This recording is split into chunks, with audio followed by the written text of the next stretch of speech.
Okay, so let's make a start. We're watching live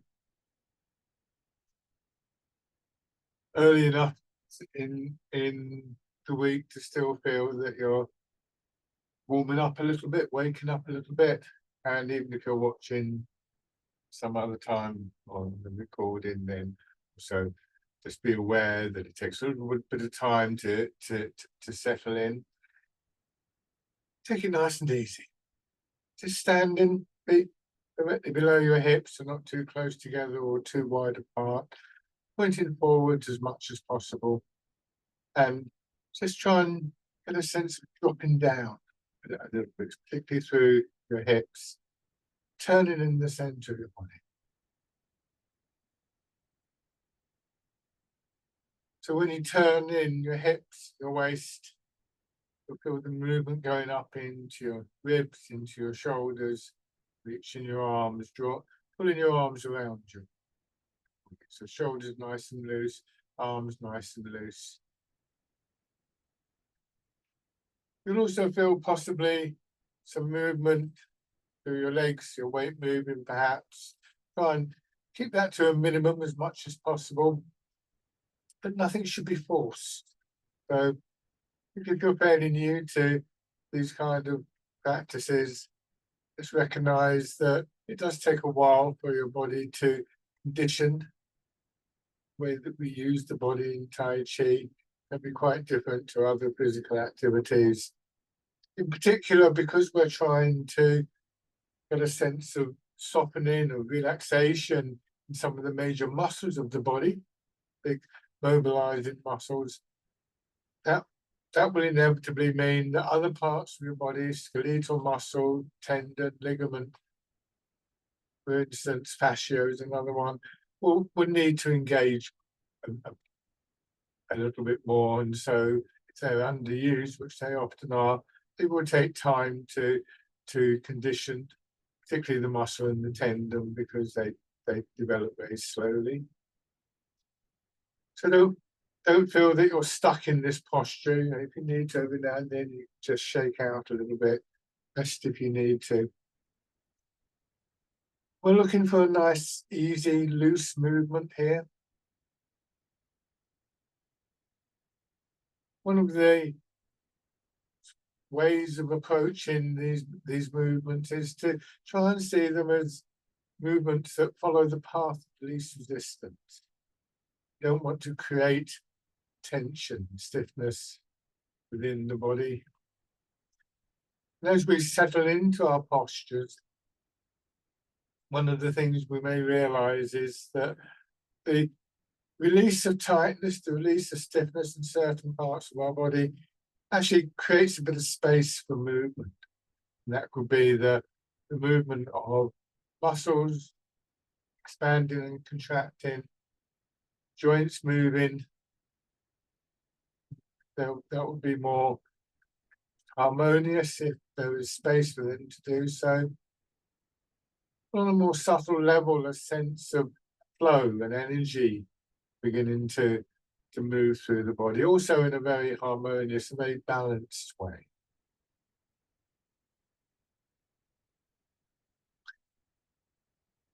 Want to use these observations both to correct posture, correct movement gently, but also as ways of anchoring our attention in our bodies, in our movements.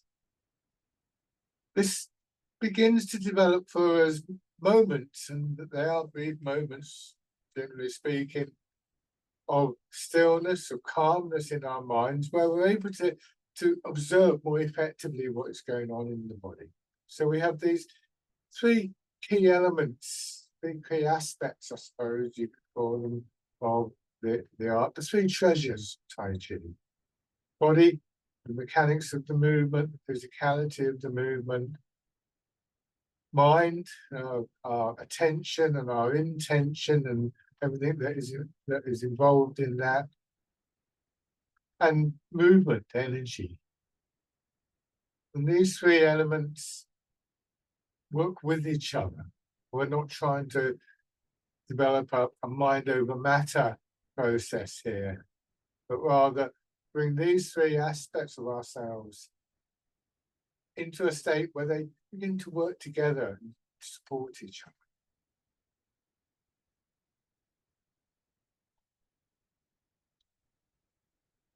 These initial exercises serve the purpose of a physical warm-up, raise your body temperature to help the blood to circulate a little bit more, but also are ways of just exploring, particularly for those of you with more experience, the effect of posture on movement. So, for instance, one of the things that you could do very carefully is you can see in this basic posture that slight curve in my knees. And if I pull my knees back so they lock up a little bit, I can feel straight away the effect that has on the movement. When I drop down again, the movement becomes looser. There's little things like that that I think are often more immediate, more observable to us. So we can begin to appreciate the qualities of posture that are conducive to these practices.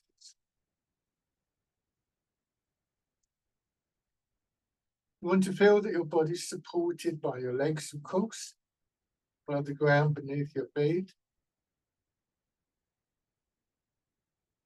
You also want to feel that your back is longer and broader than the front of your upper body and supports the front of your body. So try not to strain to hold your rib cage in place. Just allow it to drop a little bit, and you'll find that there is this support from your back and from your spine. And that leads us into a more subtle awareness of the role of our skeleton and the surrounding area, supporting us from inside, and lending a stronger quality to the movement. It's a useful thing to begin to focus on, to develop a sense of confidence in our body's natural strengths and abilities to support itself. As we start to appreciate that, we also begin to realize that a lot of the tightness, a lot of the stiffness in our body isn't needed. We don't need to strain our shoulders, for instance, to hold ourselves upright. And that's an encouragement to start to release that tightness, that stiffness. And we find, particularly at the start, but really all the way through, however long you've been doing this, there's a sort of resistance to that. You may find, for instance, that your shoulders drop for a few moments, but then the old habits of tightness and stiffness quick back in. Just be patient with yourself in those regards.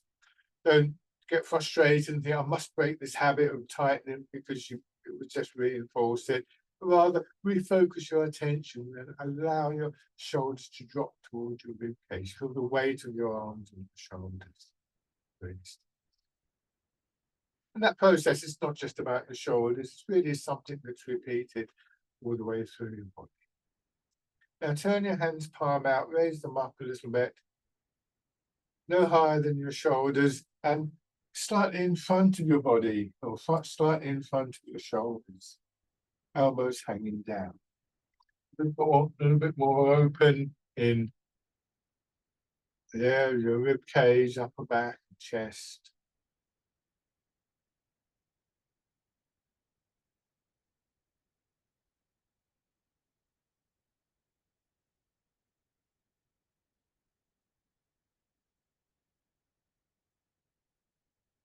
And then just let your hands drop down.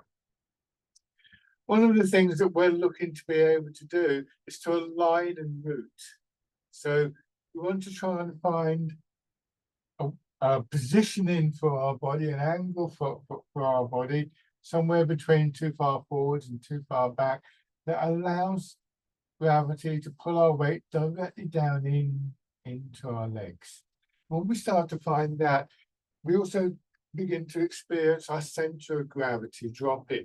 And the combination of those two gives us a less strained posture. We're carrying less weight on our shoulders and our back, for instance. and one that is more stable. The lower your center of gravity, the more stable you are. So the initial exercise we're going to do today is just exploring that idea. Just let your weight rock forwards and backwards a little bit in your feet. Again, I come closer. The pivot point here is your ankles. When you tilt forward, don't let your heels come off the ground. But what will happen is eventually go too far forwards and gravity pulls you forwards. And when we go back, gravity pulls you back. But if we can find a central position, then gravity will not only flow freely through your body or more freely through your body, but it will actually help you to find this stability that comes from the rooting down, the dropping of our center of gravity. So as you rock forwards and backwards, see if you can just identify that area where the angle of your body, the distribution of weight in your feet is more conducive to this dropping down. For instance, and just to give you an example, if I take this pole, in theory, I could do this and eventually find a position for the pole where it was in line with the pull of gravity. And in theory, I could just let go of it and walk away from it. In practice, obviously, it's a lot harder. But try and keep this idea of a sense of equilibrium, shall we call it, and recognize that it's not a permanent thing. You will come out of it, but that you can begin to come back. So as you get a sense for where that area might be, wherever you happen to experience it at the moment, just gradually see if you can let your body come to rest in that position. And then let your hips drop back just a little bit. Almost like you're sitting on the edge of a table. So that you just allow your weight to drop. And again, letting the soft tissue of your body in one form or another almost settle into your skeleton. So this stronger quality, this inner strength begins to support us. Don't try and breathe in any particular way, but recognize that in releasing tightness, particularly through the front of your body, one of the movements you create space for is breathing. Just let your body take advantage of that quite naturally. And let your hips drop back a little bit more, and then pushing down through your feet so your body extends, it grows out of the root, and then dropping back down.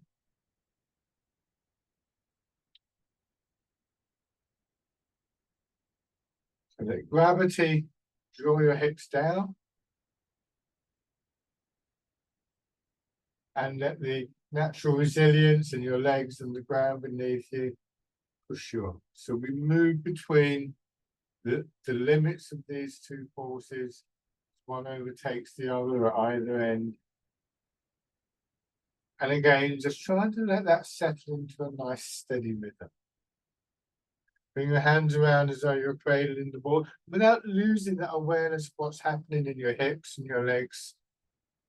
Everybody expanding like a wave, pushing your arms up, and then drop your hips, let your shoulders drop down and your arms up. As always, we can employ a range of imagery in Tai Chi. Our bodies are responsive to images, so this is a useful way of focusing your intention.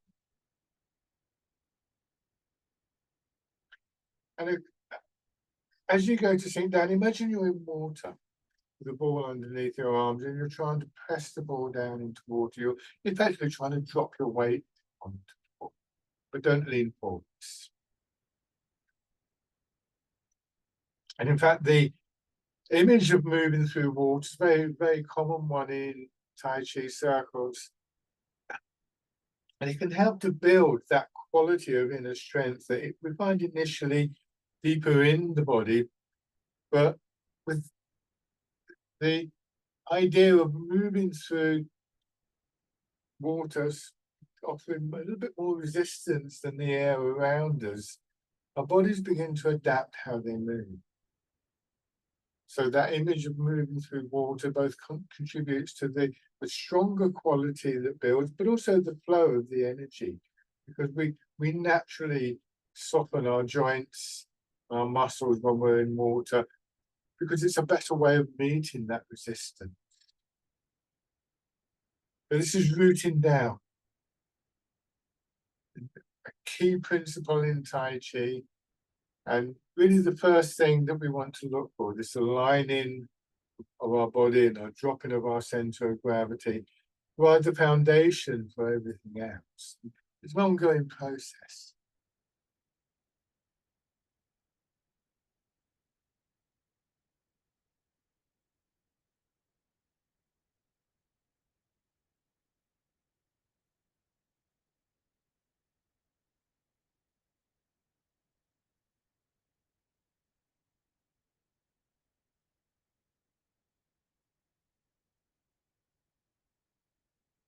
So as though you're moving through water, maybe a useful image to try and maintain or want to come back to every now and then. It's difficult to sustain it completely. This time, turning your hands out, turning your fingers out, pushing up. Same thing in your legs and your hips. This is the wild goose. An image here be of a bird in flight. If that doesn't work for you, then another useful image could be the idea of waving a feather up and down in the air. And again, that's an interesting image because feathers do feel the air resistance quite strongly, and yet they're quite light, soft structures. So in many ways, they demonstrate some of the principles that we're trying to cultivate in our own movements.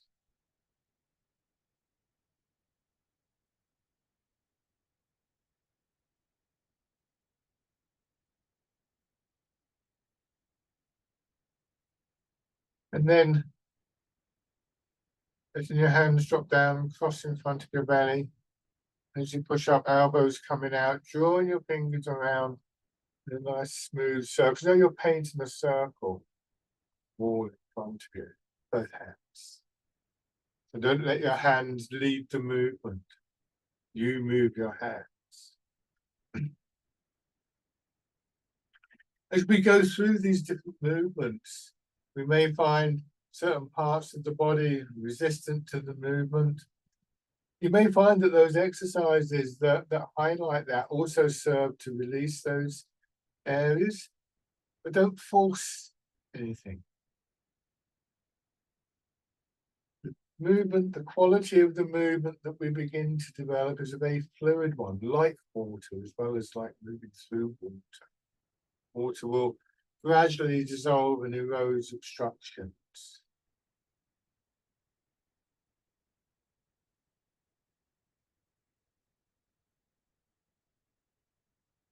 So again, following the path of least resistance. And sinking down, and this time changing, pushing up, extending through one side. Just dragon plucks the stars from the sky. So different movements share a lot in common with each other, but also tend to have their own distinctive patterns reflected within our body. Images, different parts of the body being used. So as we go through the series of exercises, hopefully we start to feel an opening up, a loosening that encourages that movement through our body.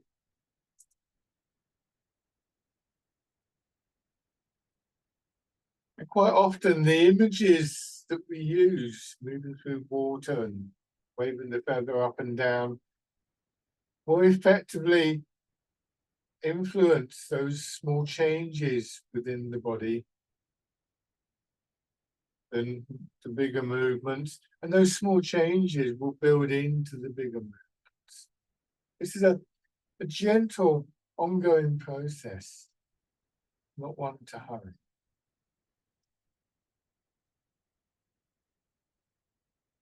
still. Hips are dropping down, then being pushed up. It's the primary driver of our arms, that process.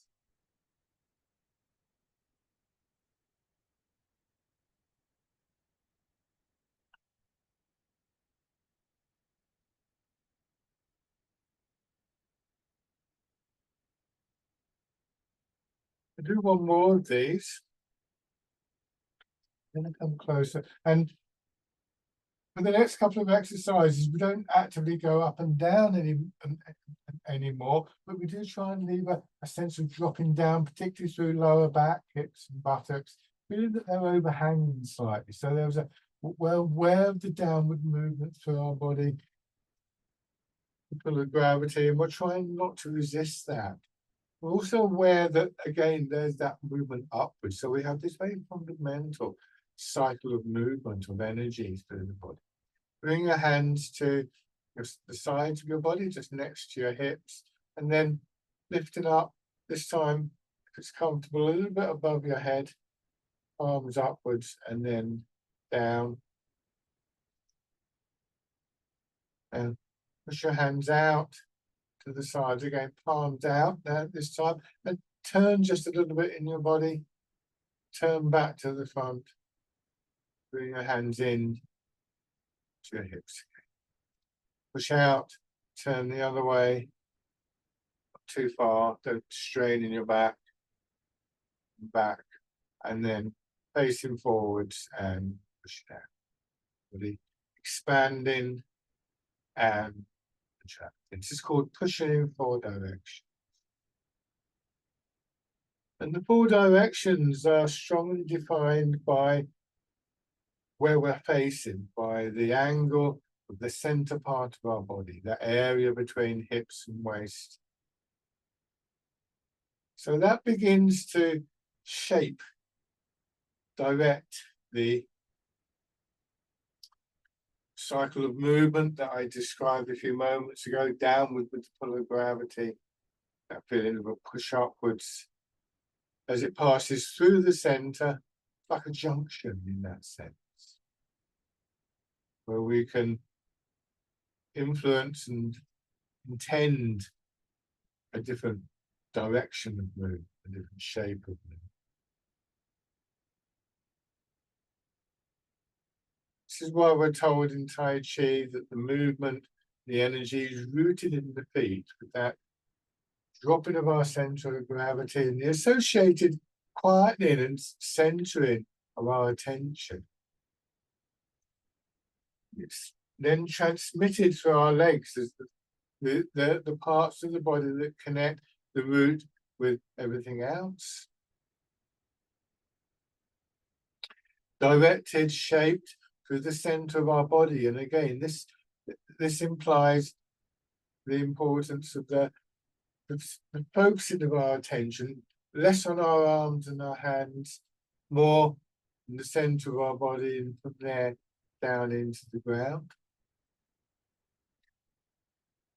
And then express through our arms. Our arms follow what is happening in the center. And in between hips and shoulders, those subtle changes, patterns of movement that we gradually become aware of, complementing, supplementing that basic cycle of energy downwards and upwards. One more round.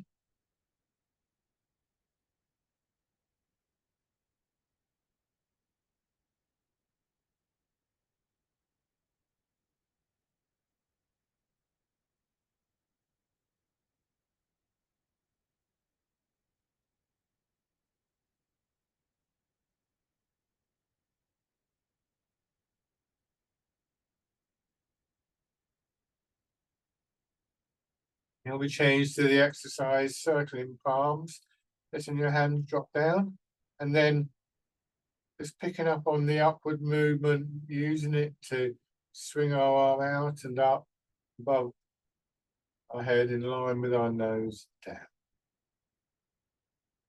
So the movement, the expansion, pushes our hand out, drawing your fingers back as much as you're comfortable.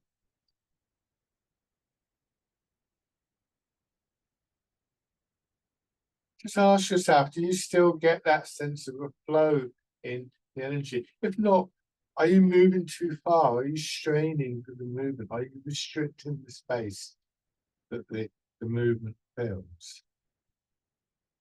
Then if it's comfortable with this one, from this position, you add to turn. Don't be in a hurry to turn. Get your hand into position before you add to turn. Expanding through the side of your body and coming to rest and then turning in your hips and your waist.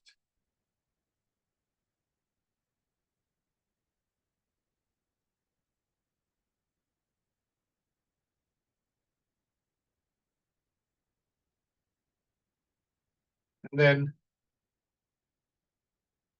changing sides. Notice any difference between one side and another. We often experience this for various reasons. In time, there's a balancing effect doing these practices, but we often favour one side quite commonly, I think.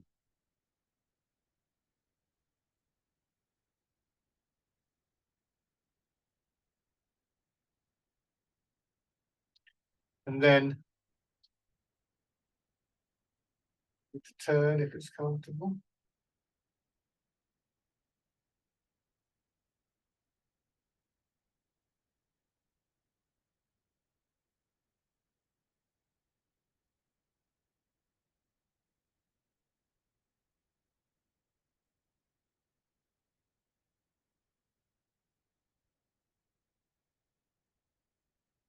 So those two movements, the last two movements, show us how when we turn in the center, it glides our arms around.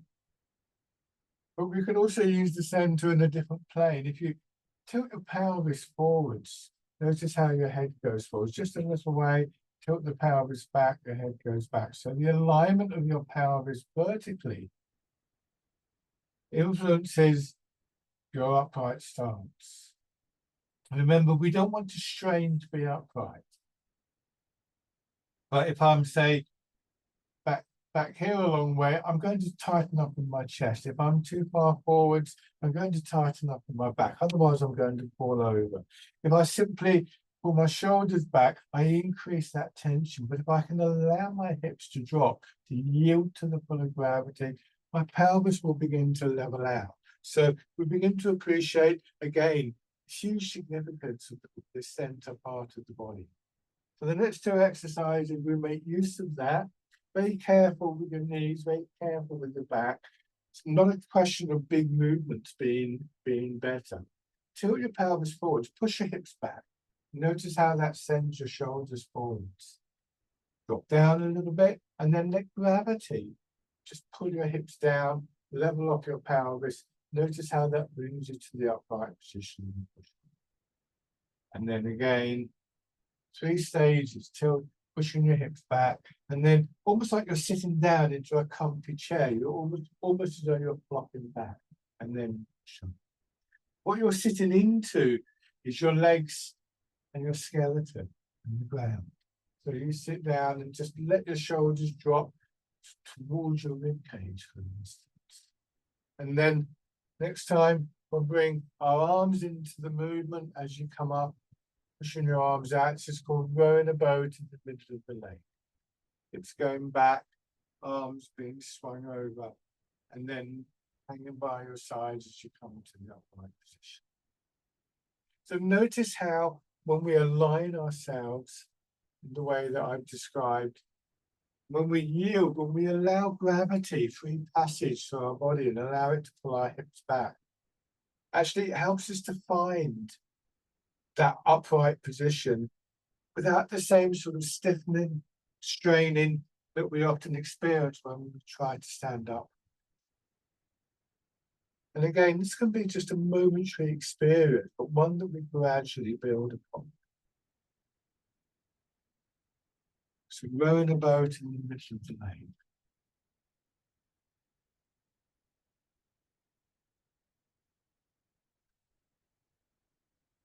This time, as you come back to the upright position, hands in front of you, turn a little bit horizontally, and then push your hips back, push your hands forwards, swing your hips across gently, come back to the center in the upright position. This is called polishing the table. Turn the opposite way, swing around, don't overextend your arms, elbows nice and soft on the back. So you can see what my hips are doing. I turn, push my hips back, swinging around and settling down. And then in the other direction, pushing back, swinging around and polishing the table. But very carefully, this could be quite a small movement. This is fine, because one of the things we're trying to explore is the role of the center. And if we go too far and stiffen up, it takes the emphasis away from the center, apart from the potential for actually hurting us. And where that quality of space within your body for the movement, never moving so far as to strain, to restrict that space. You will find that your range of movement gradually increases.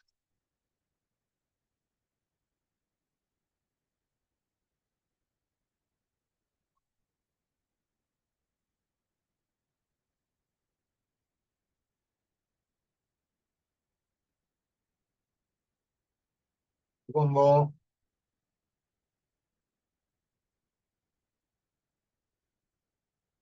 And then let your hands drop down.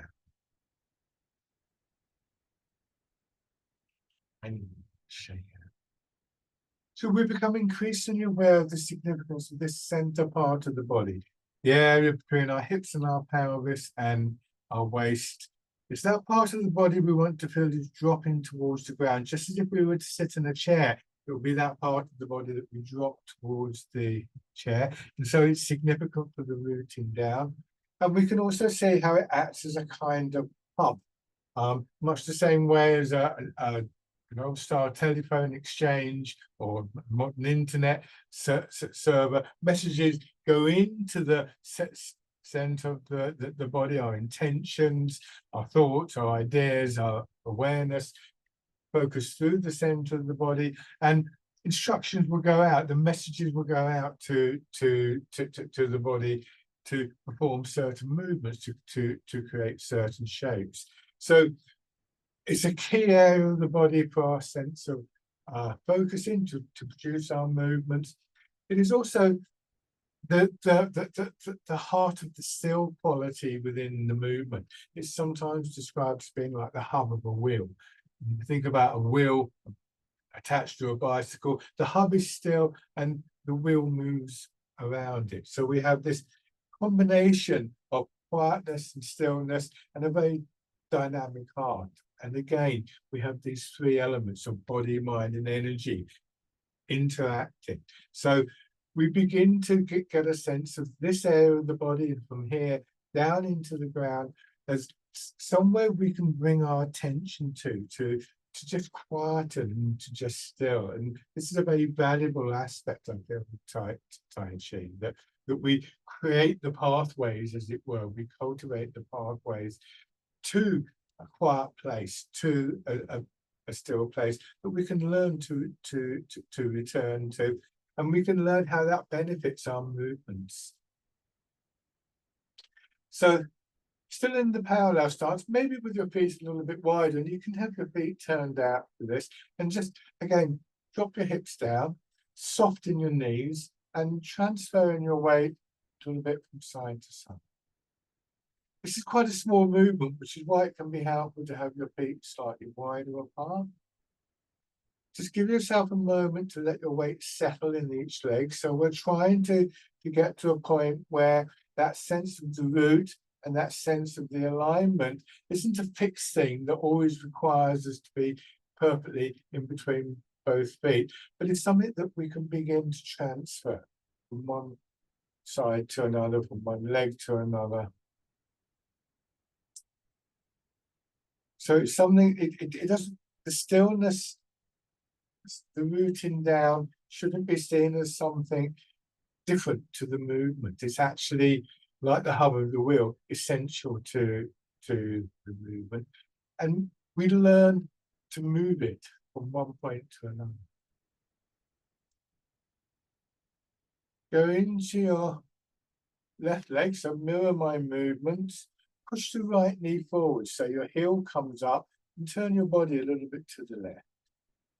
Replace your heel, push yourself over, and same thing on the opposite side. You'll start to feel that more of your weight settles down in your foot. And so the push back is stronger. Imagine doing this on something like a trampoline or a bouncy castle. The stronger the feeling of your weight sinking, the stronger the sense of the movement, the energy pushing you up.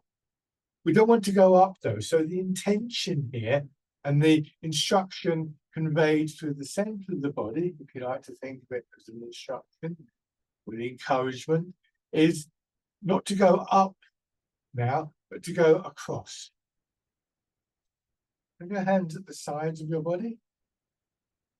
Feel that they're picking up on the dynamic quality of the movement. And this time as you go into your left leg, an expansion in your right side pushes your arm up, turn the hand palm over, come back. Same thing on the other side, expanding through your left. This is the movement hitting the ball in front of the shoulder. So like earlier exercises like circling palms and dragon plucks the stars from the sky, we have that sense of a push up that results from the sinking down. And that drives our arms, it comes up through the side of the body, again like a wave, pushing our arm up. So we begin to learn to use the upper body to convey that energy and to shape that energy.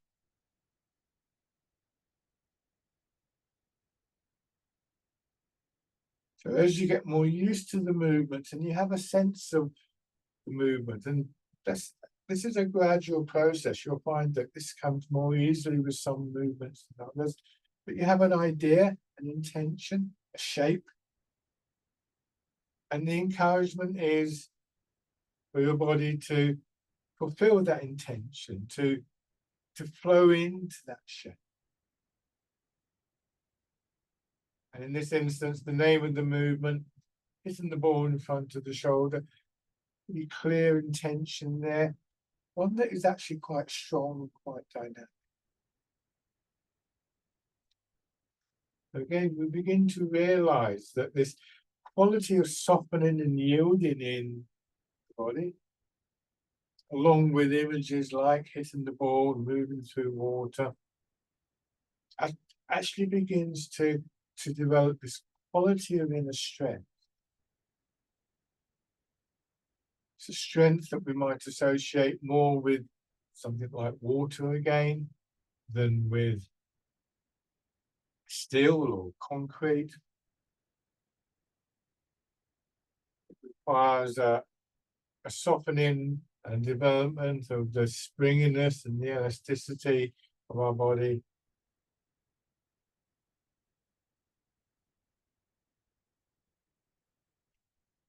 It's a strength that comes from inside and from the ground.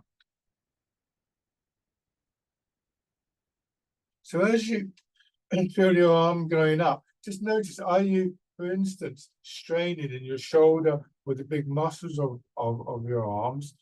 And can you just release that straining a little bit so that we gradually begin to realize that there's more than just those big muscles involved in this.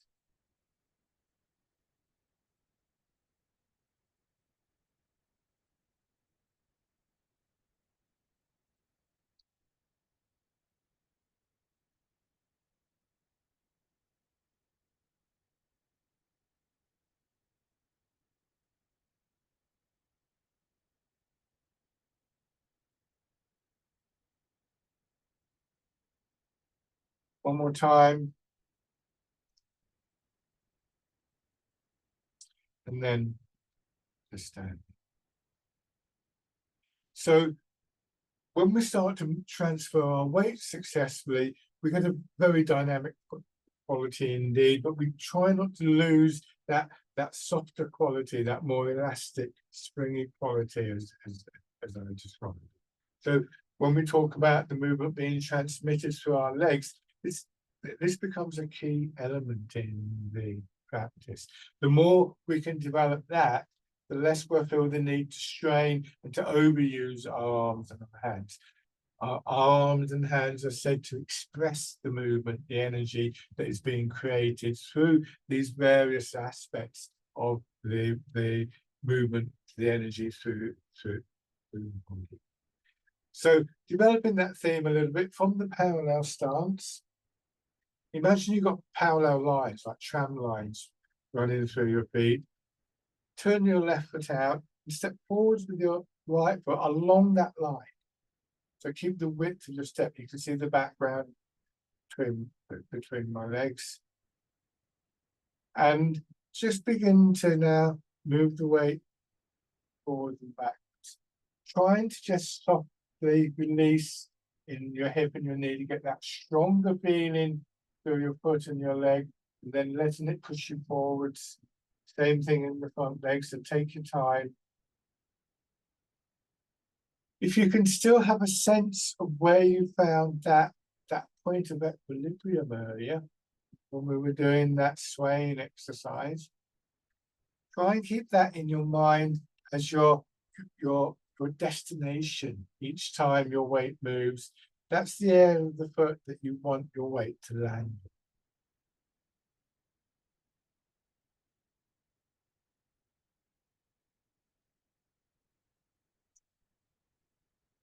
Try not to lean forwards or backwards. And remember, something that's going to be very influential on that is the alignment of your pelvis. So still aware of what's happening. Lower back, hips, buttocks. Are you straining? Push yourself up against the gravity? Or are you simply allowing gravity to pull you down? And do you have the confidence in the natural structures and patterns of movement in your body to continue to support you? It's a very simple idea, but one that is very difficult to sustain. So again, please be patient with this.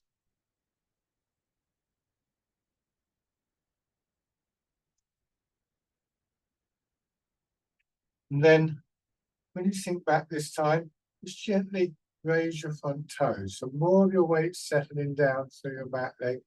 Then you can turn the foot out a little bit. Go forwards, pushing the back knee forwards so your heel comes up. So we begin to get, as we did with the previous exercise, more of our weight flowing down through each leg. Just settling in, and in particular aware of the alignment of your pelvis. So the idea is to try and get your head directly above your foot, not backwards or forwards. And then just drawing your foot in and step out. When you step with the front foot, put your heel down, then lower your toes. When you step back with the back foot, it's the ball of the foot that goes down first. And you'll notice that I'm just placing my toes down here because that gives me a chance to just settle in and to check my posture, because it does go out of line very easily. And then what I may find I'm able to do is to raise the knee just a little.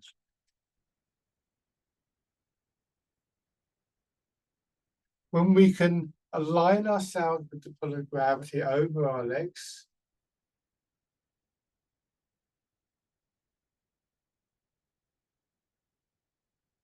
when we can drop our center of gravity down, when we can sustain that, then we become much more stable. Shake it. Tai Chi has a good reputation for helping people with what we refer to as balance problems. If you turn your right foot out and step forwards here, but rather than thinking of balancing, as you move your weight, think in terms of trying to remain stable. A tree, when it's on the ground, puts roots down. It doesn't balance on the earth. When we build houses, we don't balance them on the ground, we build foundations.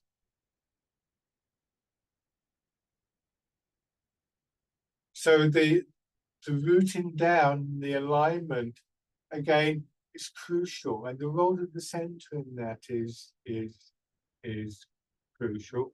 Not only because it provides this downward movement that leads to the upward, the rise in energy, but also because it actually does make us more stable. In a way, you could say it actually removes the necessity of balance.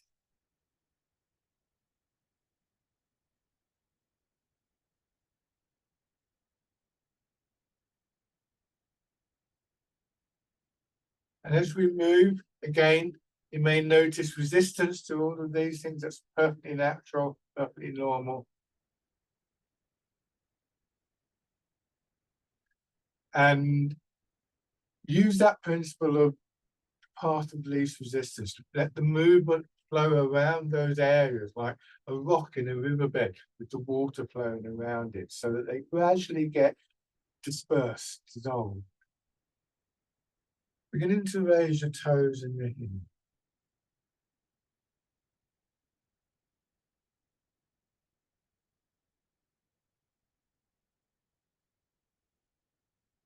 So gradually more of your weight sinking down. Please be careful with your knees. Don't stiffen up your knees. You want your weight to drop into your foot. Stepping in. Remember, we're looking for stability, not balance. Take your time. Give time for your mind, for your awareness to register what is going on in your posture.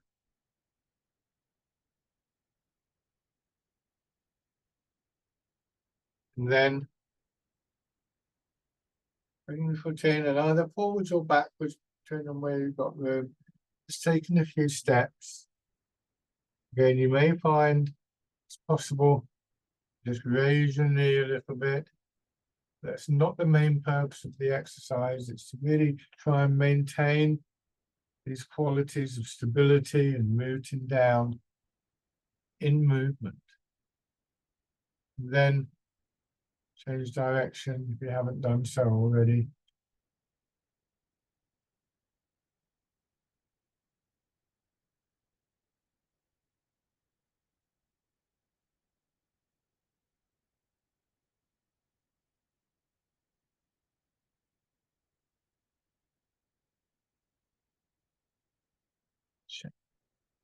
If you find that you're trying to do that and you can't quite get the stability, there's no great surprise by the way. Sometimes it can be helpful to just do this maybe side to side or lengthways, but next to a wall. One of the things, as I said earlier, we're trying to build is a sense of confidence in these processes. But to find out that they're going to work, so we have to release, we have to relax it a little bit. And if you feel you're about to fall over, it's very difficult to relax. But sometimes just having that little bit of extra support helps you to explore these ideas, to feel how they work for yourself. Now, once again, taking a step forwards. So again, right foot forwards, move your weight into your back foot, arms hanging down by your sides, push forwards, leaving your arms behind for a moment and then letting them swing through. Same idea going back. So you're in water and the pressure of the water simply delays your arms slightly. Nice and soft in your shoulders and your arms. It's a fisherman castanet. This lovely wave-like quality of movement generated from our feet and our legs and our root, flowing through the body.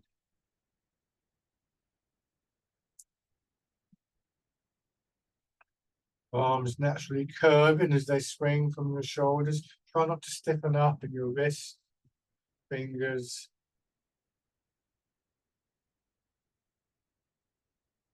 And at the moment, we're going straight forwards and backwards. We're looking at the center. is facing forwards.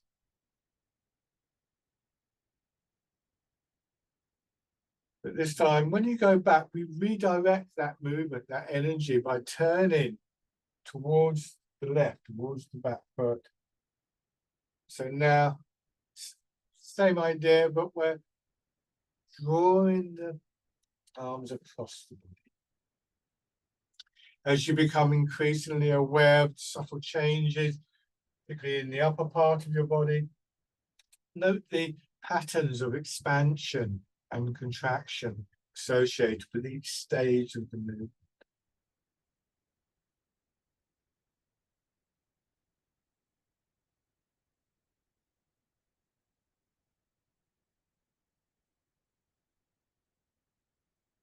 And just building on those patterns, let your hands come up a little bit higher, no higher than the shoulders. Move forwards and turn, drawing your hands across your hips and turn out a little bit with expansion in the right side of your body.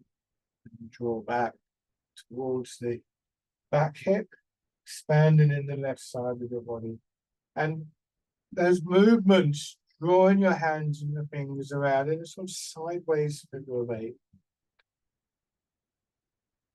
So again, you may find it useful to just have that shape, that image in front of you, with an encouragement for your body, and in particular your arms, to flow through that shape.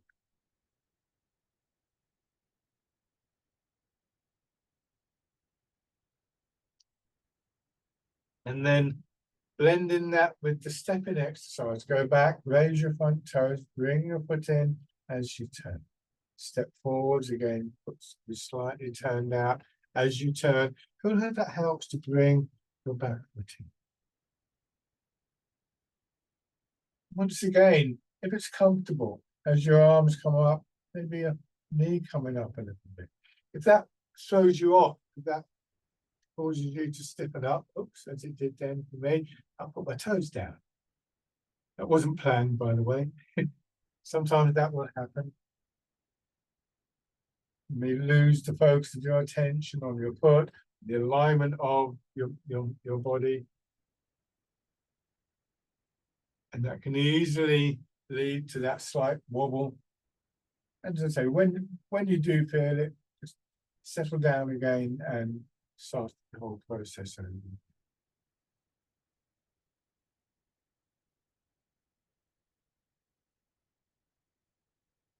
Shake out.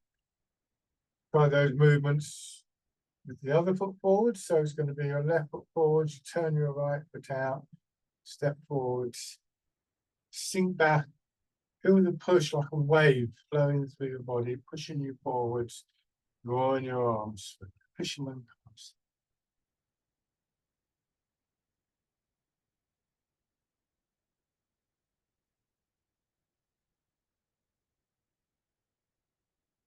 The wave starts in your back foot, flows out through front of your body, arms and fingers, and down into the front foot, and then from the front foot through your body to the back. And there's always a moment to just settle in and grounding.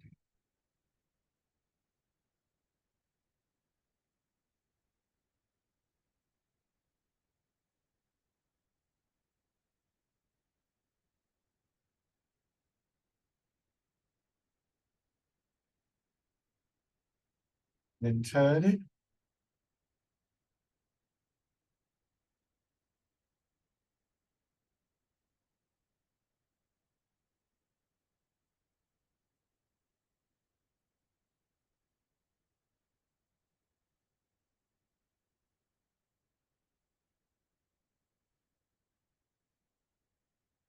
Bending into the figure of eight movement.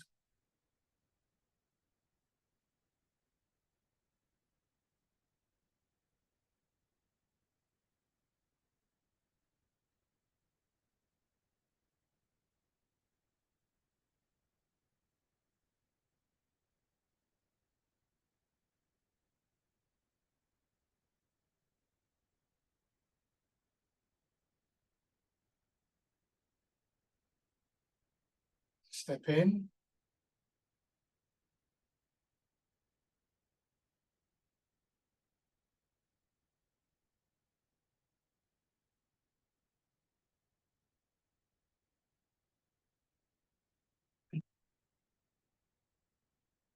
appropriate, raising the knee.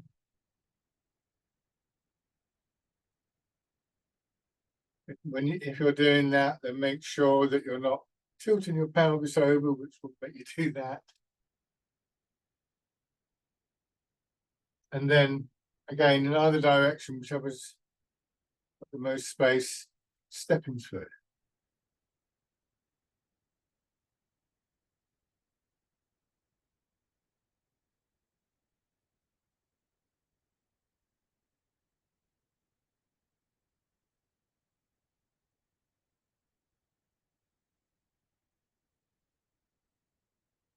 And if you haven't done so already, changing direction.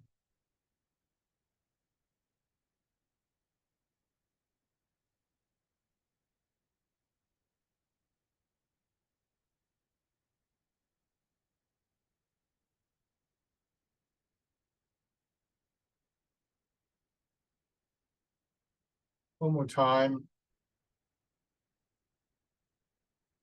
And bring the feet back. Shake it. Put your hands together. Tapping over your face with the pads of your fingers.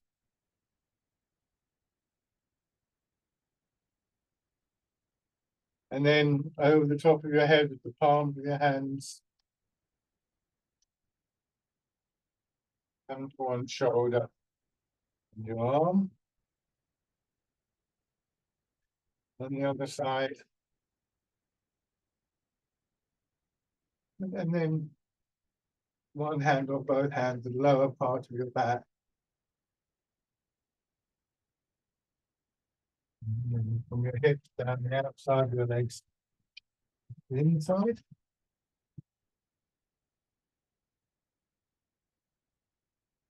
Light on your belly. And onto the upper part of your chest. Coming back now to the parallel stance, and an exercise that really demonstrates how we can come back to this centered, grounded quality, represented by the image of the mountain. It's called Embrace Tiger, Return to the Mountain, sinking down and then pushing up. Wrap your arms around as though you're going to hold the ball against your chest. Let your elbows drop. Feel the pull of gravity on your hips, back, the shoulders, and just let it draw you down to that sort of point of stillness. Just for a moment before you feel yourself being pushed out. Embrace Tiger, return to the mountain.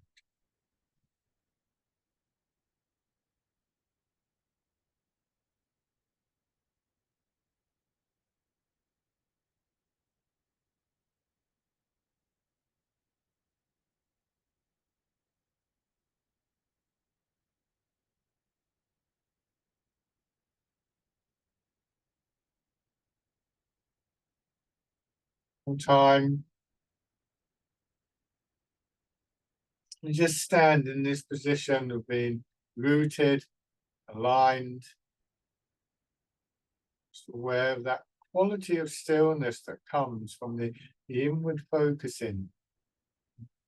We're able to rest on the mountain and to look out, to observe.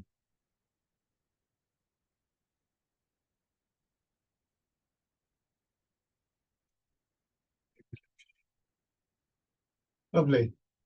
Thank you for watching, everybody. Thank you for joining in. As always, any questions, please feel free to give me a shout.